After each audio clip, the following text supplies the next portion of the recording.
et partager sa parole. C'est une grâce pour nous, c'est un privilège. Parce qu'à l'époque, les gens, ils ne s'approchaient pas du trône de la grâce comme nous on le fait.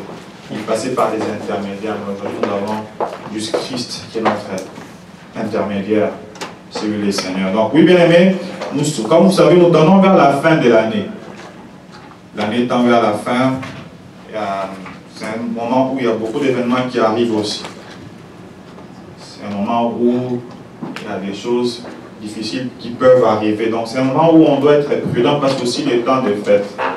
Spécialement ce mois d'octobre où il y aura l'Halloween. Je pense que vous allez remarquer que dès que vous passez dans les maisons, vous voyez déjà des squelettes et puis des zombies de toutes sortes qui sont déjà là, ils vous saluent, vous en passent. Mais les enfants de Dieu ne doivent pas s'habituer aux choses. Les choses qui sont bizarres là, on ne doit pas trouver ces choses-là comme étant normales. Alléluia. Amen. Vous allez remarquer même à la télévision, quand les enfants regardent les dessins animés, c'est toujours des monstres, des zombies, des monstres. Ils ne font plus des dessins animés pour les enfants, des personnes ordinaires. La plupart, c'est des monstres. Des choses vraiment bizarres. Mais ça n'est pas mon thème de ce jour. Notre thème de ce jour s'intitule « Mais les ténèbres ne régneront pas toujours sur ta vie et sur ta famille. » Ça, c'est notre thème de ce jour. « Mais les ténèbres ne régneront pas toujours sur ta vie et sur ta famille. » Nous avons deux textes qui sont similaires. Le premier, notre texte de base, c'est dans Matthieu 4, 12 à 17. Matthieu 4, 12 à 17. Nous lirons aussi Ésaïe. Pour ceux qui ont lu second, ça va être 8, 23. Pour ceux qui ont notre version, il serait que ce soit 9, 1. Donc, texte de base, Matthieu 4, 12 à 17. Nous les lirons. Ensuite, nous avons Ésaïe, soit Ésaïe chapitre 8, verset 23 pour certains, ou bien Ésaïe chapitre 9 pour d'autres versions de la Bible. Donc, nous lisons. On dit, nous sommes dans Matthieu. Jésus, ayant appris que Jean avait été livré, se retira dans la Galilée.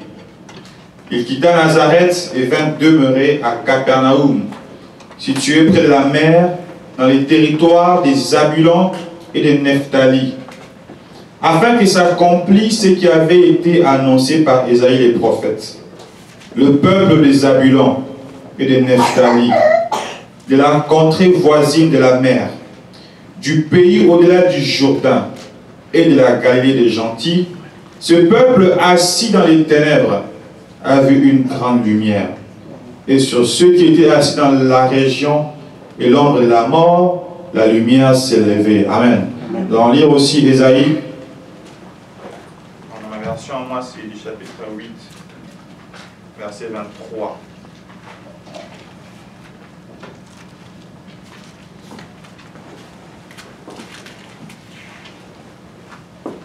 Ésaïe 8, 23, on dit ceci, peut-être vous c'est 9 peut-être.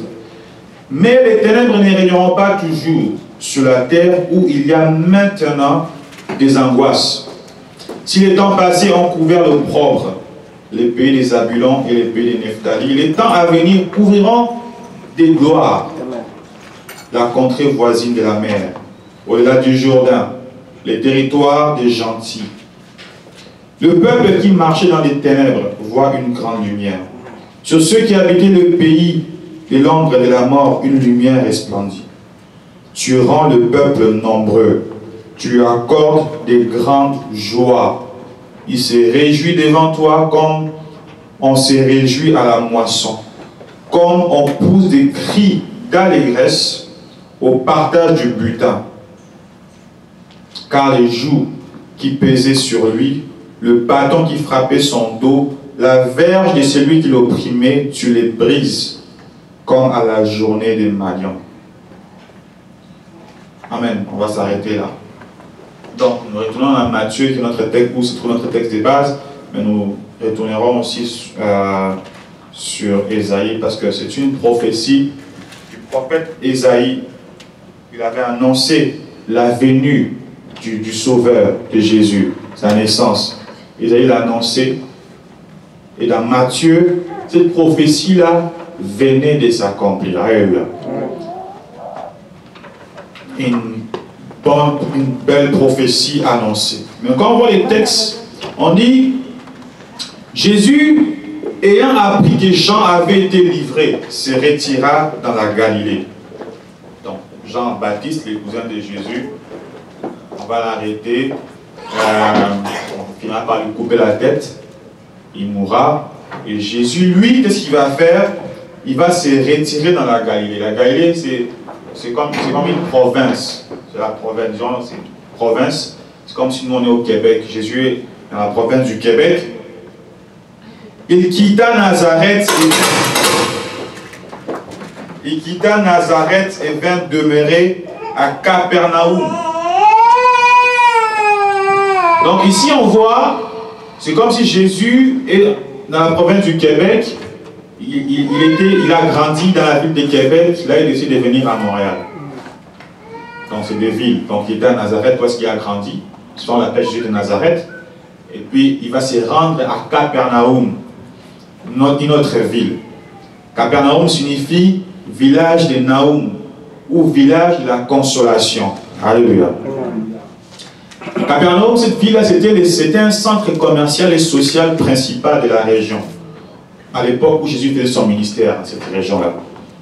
Et Jésus avait accompli de nombreux miracles dans cette ville, dans ces contrées, dans ces endroits-là. Parce qu'à l'époque de Jésus, il y avait beaucoup de Juifs à l'extérieur d'Israël même. C'était plus dehors, il y avait plus nombreux dehors qu'à l'intérieur même. Donc on voit ici une prophétie qui avait été annoncée, ça fait des siècles par les prophètes d'Ésaïe. Il a annoncé que ces gens-là vont vivre des situations difficiles. Et puis quand Jésus arrive, la prophétie s'accomplit. N'est-ce pas, nous tous on nous prophétise. Des fois on prophétise beaucoup de choses sur nous. Tu vois, si tu vas être là, tu attends toujours que la prophétie s'accomplisse. Et ça fait une grande joie quand la prophétie s'accomplit. Donc, on dit, verset 13, il quitta Nazareth et vint demeurer à Capernaum, situé près de la mer, dans les territoires des Zabulon et des Nephtali. Ici, on doit comprendre une chose, que Jésus va se retrouver dans une région bien précise, mais une région, nous allons voir plus tard, qui avait une situation particulière. Au verset 14, on dit, afin que s'accomplisse ce qui avait été annoncé par Ésaïe le prophète. Donc, on voit Jésus demeurer dans cette région-là. Mais ce que nous allons voir, c'est que c'est quoi la condition de vie dans cette région-là. Alléluia. Comme nous aussi, nous sommes à la fin de l'année.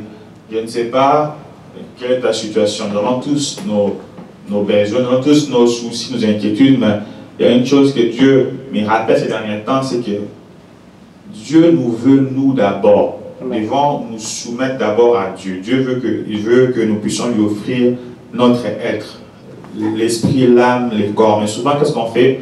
On projette d'abord, quand on vient prier pour que Dieu exauce ma prière pour tel sujet.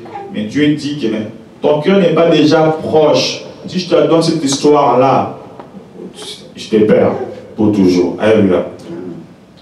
Donc, on voit ici les seigneurs, ils arrivent à Capernaum, village de la consolation. Un centre commercial, social, dans un centre commercial, dans une ville qui est comme un centre commercial où tout le monde vient faire des affaires, comme à Montréal, les gens sont trop préoccupés, gauche, droite, ils ont à cœur autre chose, ils courent et tout ça. Les pensées sont loin. Mais si le Seigneur attire notre attention, le Seigneur nous avertit que les ténèbres ne régneront pas toujours sur notre vie, mais dans cette prédication, nous allons voir, le Seigneur, le but c'est d'apprendre, de comprendre qu'est-ce que le Seigneur fait, qu'est-ce que le Seigneur veut pour nous, comment le Seigneur veut que nous puissions sortir des ténèbres. Parce que les ténèbres, c'est quoi? C'est l'absence de lumière. Quand tu n'as pas de lumière dans les ténèbres, il suffit que les ciels qui fassent sombre et puis la pluie s'annonce et puis il n'y a plus de lumière dans la ville, c'est les ténèbres totales. Souvent, quand on était à l'école, quand on avait un film à regarder, on éteignait tout là, tu vois que c'était noir total. Nous autres qui avons des couleurs comme ça, là, des fois, tu peux juste voir les dents de quelqu'un. Tellement c'était sombre. Donc, un premier point, nous allons voir la situation du peuple de Capernaum. Donc, on voit que c'est un village de consolation, mais quand on regarde la situation de ces gens-là, ils ne vivent pas dans la consolation. Donc, pour comprendre, c'est donc devant retourner dans l'histoire d'Israël. Ils avaient deux royaumes, il y avait le royaume de Juda, et oui, il y avait le royaume d'Israël qui avait 10 provinces, 10 tribus plutôt, et le royaume de Juda avait 2 tribus. À un moment donné, ce peuple-là va mal se comporter. Dieu va envoyer les prophètes pour annoncer. Revenez à moi, répandez-vous. Comme nous, on prêche aussi comme ça, là. Comme tous les prédicateurs, comme les chansons prêchent, comme toutes sortes d'activités que Dieu permet pour annoncer aux gens de revenir vers lui. Les gens n'écoutent toujours pas. C'est pareil pour Israël. On annonçait, ils n'écoutaient pas. Dieu a dit, mais si vous continuez comme ça, les ennemis vont prendre position de vous. Ils prenaient ça à la blague jusqu'à ce que Dieu a dit, maintenant, ça c'est assez. Il a permis à ce que les Assyriens viennent dans cette région-là. Ils vont assiéger la région. Donc dans cette région-là, donc la région dont on nous parle ici, là, le peuple qui a habité dans les peuples des Zabulon. Zabulon et Naphtali sont des tribus d'Israël. Ce sont des enfants de Jacob. Donc, ce peuple qui a habité cet endroit-là, la contrée voisine de la mer, donc ce territoire, ces endroits-là, et on parle aussi de la Galilée des gentils. Quand il parle des gentils, ce n'est pas qu'ils sont gentils, c'est des païens. Alléluia. Donc ce peuple-là, qui était là, ces païens-là, tous ceux qui étaient là, à cause de leur désobéissance, à cause de leur manque d'obéissance à la parole du Seigneur, ils s'étaient mis dans une situation catastrophique parce que l'ennemi est venu. Qu'est-ce que les Assyriens ont fait? Eux, quand ils venaient assiéger, ils font quoi? Ils viennent par exemple prendre des Canadiens ici, admettons que les États-Unis nous envahissent. Ils envahissent le Québec, ils prennent quelques Québécois que nous sommes, on nous amène là-bas, ils prennent des Américains, ils amènent au Québec ici. Donc ça fait qu'une partie s'en va, et puis l'autre partie reste, c'est des mélanges. Alléluia. Admettons que vous avez grandi dans la prière, dans la foi et tout ça, et puis bam, il y a des gens qui viennent avec d'autres choses, d'autres façons de faire des choses. Oh, ils font des choses comme ça, c'est différent, et puis facilement, comme le cœur est toujours, il se penche toujours vers les mal. Admettons qu'on nous a dit, bon, on voit ça de nos jours, non? La Bible nous dit, priez le Seigneur, priez avec foi, tout sera donné. D'autres personnes vous disent, non, on vend l'eau qui vient d'Israël, prends-le, mets-le dans tes affaires, tu vas marcher. Ah, ben tu dis, ah, mais ça c'est plus facile. N'est-ce pas ce qui arrive? Et puis on prend des mauvaises habitudes. Et Dieu n'aime pas ces choses. Donc ces peuples-là s'est mis dans une situation grave. Ils étaient complètement dans les ténèbres. Alléluia. Donc, ce peuple-là, de cette contrée-là, Zabulon, Nephtali, donc le royaume du nord d'Israël, le royaume d'Israël, on dit ces peuples, leurs conditions. C'est un peuple, à cause de la situation qu'ils vont vivre, c'est un peuple qui est assis dans les ténèbres.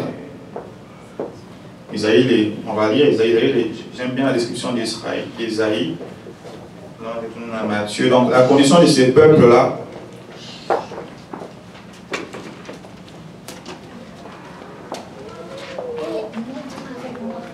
Isaïe 8, notre texte, l'autre texte. Donc la condition de ces peuples. Il dit, verset 23, on dit, mais les ténèbres ne régneront pas toujours sur la terre où il y a maintenant des angoisses. Donc quand Isaïe annonce par rapport à ces peuples-là, la situation qu'eux vivaient, c'était un peuple qui était dans l'angoisse. Il dit, les ténèbres ne régneront pas toujours sur la terre où il y a maintenant. Ça s'appliquait pour eux, mais pour nous aussi aujourd'hui, Dieu nous dit que les ténèbres ne doivent pas toujours continuer à régner sur ta vie, ni sur ta famille, mais Dieu parle maintenant. Alléluia. C'est le Dieu de maintenant. Pas demain, pas toi. Il ne faut pas toujours faire des projections à la place de Dieu. Ben, plus tard, tout ça, mais maintenant. Isaïe dit, sur la terre où il y a maintenant des angoisses. L'angoisse, je suis allé dans le dictionnaire chercher, l'angoisse est une manifestation profonde d'inquiétude. Tu te réveilles, dès que tu vois d'autres personnes, ah, maman, moi. Ah, Seigneur, si tu fais. Ah, donc toujours dans les inquiétudes. Or, le Seigneur dit, personne par ses inquiétudes ne pourra ajouter une coudée à sa vie. Donc, c'est une manifestation profonde d'inquiétude. Elle peut survenir de manière ponctuelle et disparaître rapidement. Bon, après c'est bon, mais chaque fois ça revient toujours. L'inquiétude. Donc, ces peuples-là, on dit, si les temps passés ont couvert d'opprobre, donc, dans leurs conditions, pendant qu'à cause de ce qu'ils vivaient là, il s'est passé plus de 400 ans là. Il s'est passé tous ces temps-là, longtemps, jusqu'à ce que Jésus-Christ puisse venir dans cette région-là. Pour nous, c'est salutaire, et Christ est déjà venu, il est déjà là. Mais pour eux, imagine, on leur a donné des prophéties que ça va arriver 1 an, 2 ans, 10 ans, 20 ans, les papas, les anciens, les mamans, cette génération est passée. D'autres sont venus, on nous avait dit que ça va arriver, donc pour eux, ça a pris beaucoup de temps. Mais toi et moi, Dieu nous dit maintenant, parce qu'il est Dieu de maintenant. Alléluia. Donc ces peuples-là étaient dans des conditions difficiles. Donc on dit, c'est un peuple d'abord qui a souffert de la déportation. Ils ont souffert de ces temps-là, des moments difficiles. Et à cause de la déportation, du fait que, vu qu'ils étaient mélangés, d'autres juifs les méprisaient. Donc, c'est cette région-là que se trouvent aussi les Samaritains et consorts. Donc, ils étaient méprisés. Donc, c'est un peuple, les gens de cette région, un peuple qui est mal vu par ceux qui se considèrent comme étant bénis de Dieu. Peut-être que toi aussi, dans ta vie, dans ta famille, il y a des situations qui font que la famille est tellement...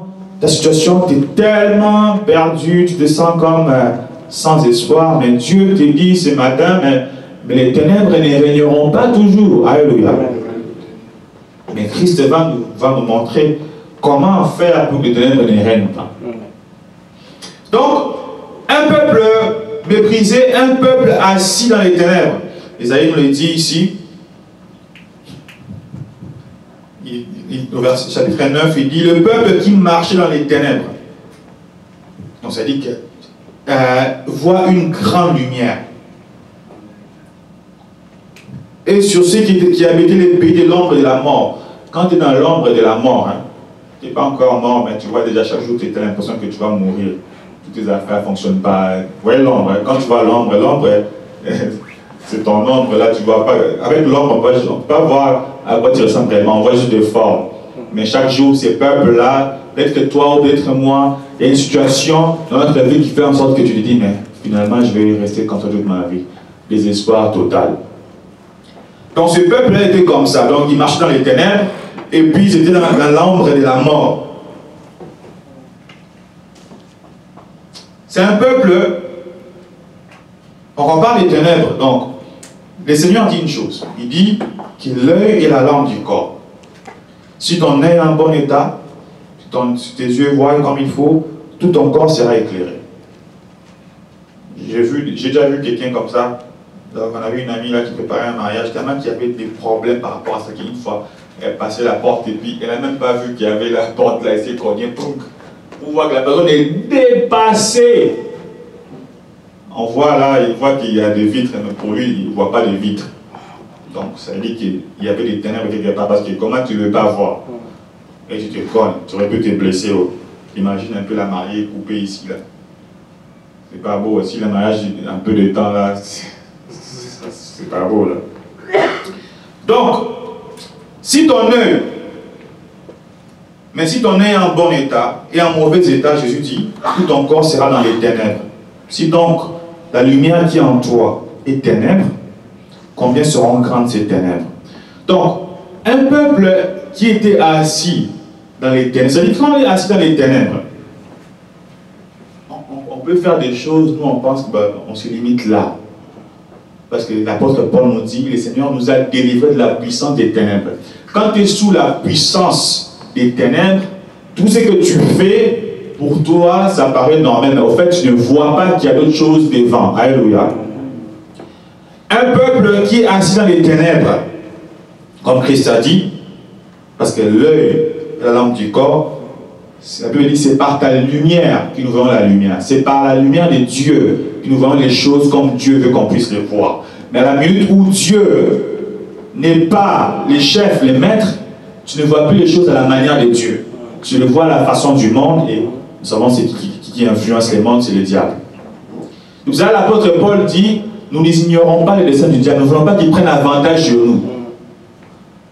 Mais lorsque nous demeurons dans les ténèbres, il a avantage sur nous.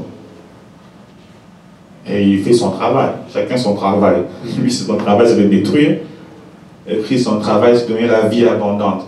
Donc, ces peuples-là, imaginez des siècles, ils étaient dans une situation comme ça. Et puis, en Israël, quand Jésus, ils attendaient les Messies. Les Messies, pour eux, vu qu'ils étaient sous occupation romaine, ils voulaient qu'on puisse... Ils attendaient que les Messies viendront avec un pouvoir militaire, il va les libérer et tout ça. Quand Jésus est venu faire notre délivrance là, ils ont dit, non, c'est pas ça. Peut-être que toi ou moi aussi, nous attendons toujours la délivrance d'une manière, à notre façon à nous. Mais la prière nous apprend par la Bible que quand le Seigneur répond, des fois, ce n'est pas toujours à notre façon. Nous avons vu, Jésus l'a appris même à ses dépens que lorsqu'il a vu que la situation allait être difficile à Gethsemane, il a prié les pères, Père, tu peux me... Le Père a dit non, tu vas faire ça comme ça. Il a appris que lui aussi que, c'est comme ça que je dois faire. Donc ce peuple-là était dans les ténèbres. Il faisait des choses, pour lui c'était suffisant. Pour lui c'était normal. Je pense qu'il était même désespéré déjà. Bon, le salut ne viendra plus, on attendait beaucoup d'années, et ça ne va jamais arriver. Je ne sais pas si c'est ton cas aussi. Tu te dis peut-être que bon, c'est fini. Tu peux voir dans la famille, ça fait des années. Mais Dieu est un Dieu qui fait les choses à sa façon. Des fois, il faut qu'il y ait quelqu'un qui vient après 30 ans, par exemple, quand on voit les cas, par exemple, de ces malades qui étaient 38 ans malades. Il fallait que Jésus vienne, qu'il soit bébé, qu'il ait 2 ans, qu'il ait 3 ans, qu'il ait 4 ans, 5 ans, 10 ans, 20 ans, 30 ans, pour qu'il puisse passer là, pour guérir ce type-là. Donc, des fois, peut-être dans la famille, ou bien, peu importe la situation, parce qu'on parle de que les ténèbres ne viendront plus sur ta vie ni sur ta famille, mais tu vas être la personne qui vient stopper ces situations-là. Il fallait que Dieu a attendu que toi tu viennes, que tu sois équipé pour le faire. Alléluia. Mais si toi aussi tu t'es content, bon, qui va faire? On attend quelqu'un d'autre faire pour nous. Si X il dit qu'Y va faire, Y pense que X va le faire, Z pense que X et Y vont le faire, ça va rester comme ça et puis Y va se faire.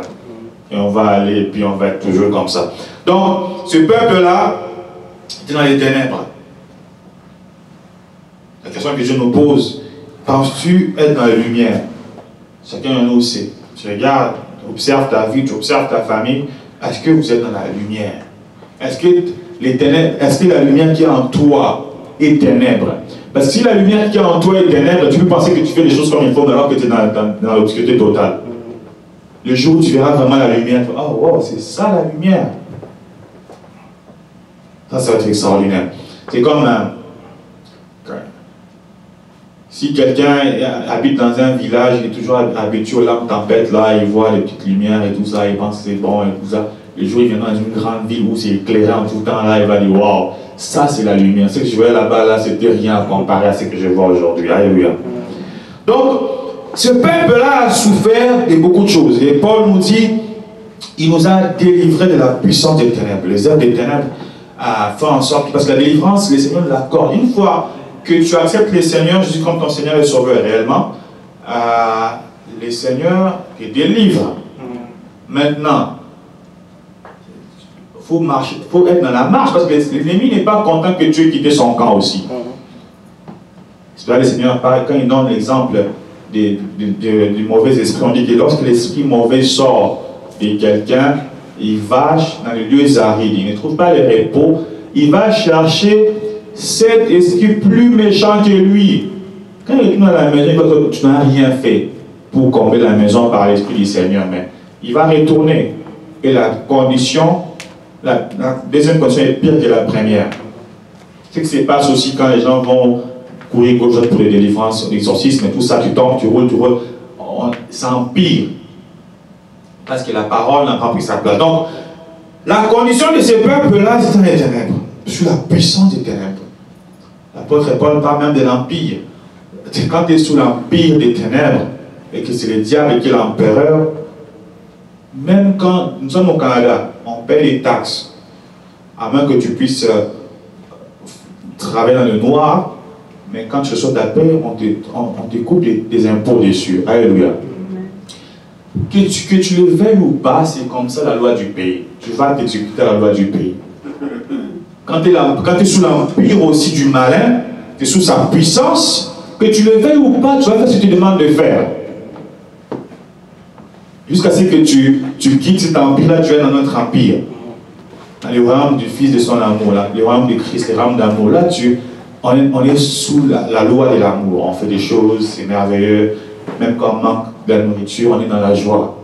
Parce que la joie du Saint-Esprit te permet d'espérer. Donc, nous avons vu la condition de ces peuples-là. Ils sont dans les ténèbres, dans des conditions difficiles, des maladies, la pauvreté, toutes sortes de choses. Et, parce qu'il y a des païens qui sont dehors, qui prospèrent aussi. Sauf que Dieu nous donne ce que le monde ne peut pas nous donner. Des fois, il y a des enseignements des fois qui sont un peu contradictoires.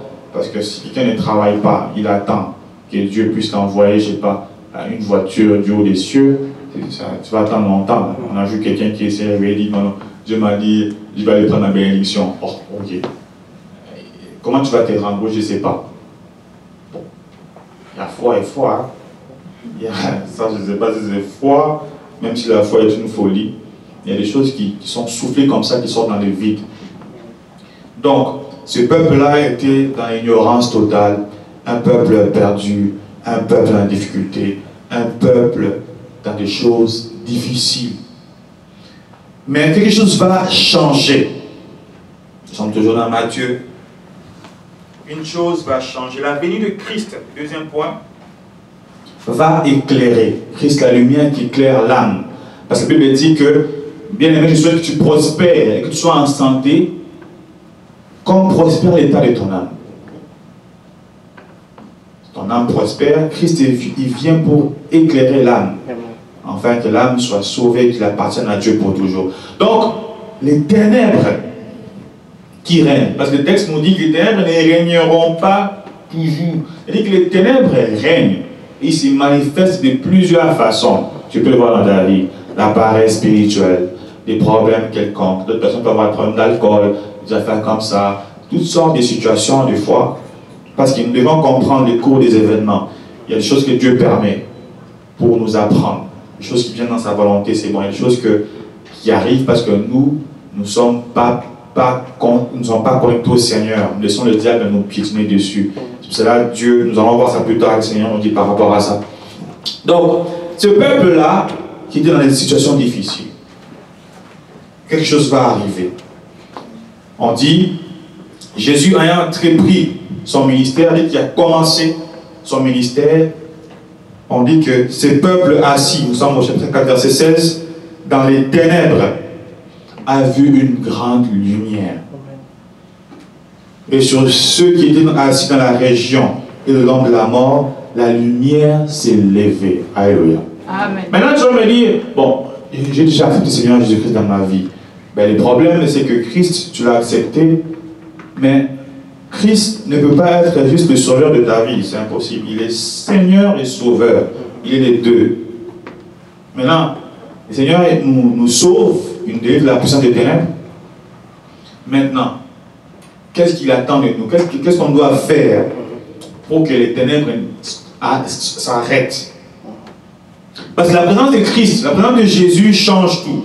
D'abord dans Luc 4, 18, il dit, l'Esprit du Seigneur est sur moi, parce qu'il m'a oint, il m'a donné les capacités pour guérir le cœur brisé, pour consoler, pour ouvrir les yeux des aveugles, spirituels et physiques, parce qu'il a fait les deux, pour sortir ceux qui sont enfermés des prisons. Christ fait cela. Ça, c'est pour ceux qui sont en Christ dans le royaume, l'Esprit Seigneur fait ce travail-là. Le problème vient quand? Le problème vient quand notre communion avec le Seigneur est brisée. C'est là que les ténèbres règnent. Mais chaque fois que Christ est là, vous savez, les disciples ont voulu les cribler comme les froment. Jésus a dit à Pierre, Pierre, Satan vous a réclamé, vous vous criblez comme les froment. Mais j'ai prié pour toi. Donc, la seule présence du Seigneur, c'est qui fait en sorte que ces disciples-là puissent continuer. Et c'est la présence du Seigneur qui fait en sorte que nous puissions continuer aussi. Donc le Seigneur vient, elle apporte lumière. Elle nous fait comprendre notre situation. Alléluia. Amen. Le problème est que nous sommes des fois trop... Nous ne voulons pas comprendre la situation présente. Qu'est-ce qui se passe?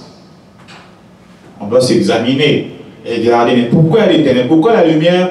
Pourquoi quand on touche l'interrupteur, il n'y a pas de lumière? Est-ce que c'est la lampe qui est mauvaise? Ou qui est déjà... Est-ce qu'on doit aller changer? Des fois, tu peux aller prendre l'ampoule, tu changes, mais ça ne marche toujours pas. Ah, donc peut-être c'est les fusibles. C'est notre problème. Parce qu'on essaie de comprendre la situation. Alléluia. Donc, chacun de nous doit rentrer au-dedans de soi-même pour comprendre la situation. S'asseoir. Commence à examiner un peu. L'Esprit du Seigneur va te ramener toutes choses dans la pensée, voir ta condition, ta vie. Qu'est-ce qui marche, qu'est-ce qui ne marche pas. D'abord, elle lui dit, dans l'Apocalypse, on dit, regarde où tu es tombé. Qu'est-ce qui a fait en sorte que je puisse arriver à cette situation-là? Pour les peuples des Zabulon, des Nephtali, ces peuples-là, assis dans l'ombre de la mort, c'est parce que ça remonte de très loin. C'est parce que leur désobéissance, leur manque d'obéissance à la loi de l'Éternel a fait en sorte qu'ils puissent avoir ces problèmes-là jusqu'à ce que les Shiloh d'Israël viennent et que le peuple lui obéisse. Les Shiloh, les vrais possesseurs, qui est venu et il a fait des choses extraordinaires. Il revient bientôt, il reviendra. Donc, la présence de Christ. Christ nous éclaire par sa parole. La parole nous montre les conditions de vie. La parole nous montre quelle doit être la condition des enfants de Dieu. Maintenant, tu regardes ta vie, tu regardes la vie de ta famille à la lumière des Écritures. Seigneur, mais ce n'est pas comme ce que toi tu me dis là. Qu'est-ce que je dois faire? Les réponses sont dedans aussi. On va expliquer ce matin. Nous sommes trop pressés à finir la prière. Dès que tu finis de prier, pouf, on passe à autre chose. Mais il faut se laisser du temps. Tu as parlé à Dieu, mais laisse-lui aussi le temps de répondre. Tu finis de prier, pac, tu sautes déjà à autre chose. Bon, tu fais autre chose. Donc tu n'as pas le temps. La réponse là, tu l'auras quand? Alors que quand tu finis de prier, tu prends le temps et puis là, tu restes tranquille. Si l'Esprit te pousse à la parole, tu vois la parole, Dieu peut te répondre là. Parce que la manière dont Dieu répond, ça dépend de lui. C'est lui qui décide comment il va te répondre. Ça peut être par la parole, ça peut être par quelqu'un, ça peut être par une circonstance de la vie, ça peut être aussi juste directement comme ça, il te parle dans ton esprit. Ça, c'est Dieu qui décide comment il répond à chacun de nous.